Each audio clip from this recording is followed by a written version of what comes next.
Another example when we can use modulo is, for example, we can connect modulo with if-else statement with conditions. For example, you would like to evaluate some number. I have a number 7, for example, and you would like to say if this number is even or odd.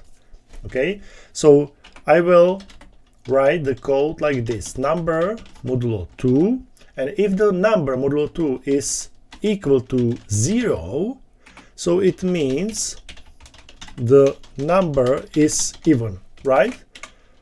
Else print the number is odd. So if I will write it here, so we have 7 modulo 2 here, okay, because number is 7 modulo 2. So what is the remainder?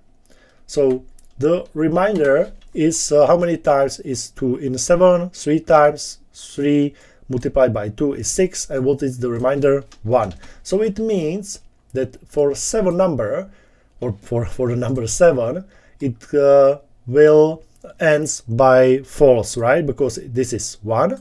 Is 1 equal to 0? No, it's not. So print the number is odd. Okay.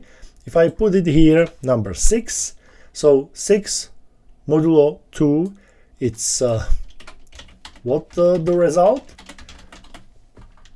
6 modulo 2, it means how many times is 2 in 6? It's 3 times.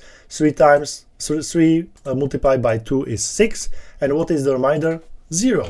So you can see that if this number is even, so it means that this will be true. Okay, it means for 2, 4, 6, 8, 10, 12, 14, and so on. This will be printed out. The number is even. If there will be 1, 3, 5, 7, 9, and so on, this will be printed. The number is odd. I hope you understand. So if number is 6, for example, the number is even.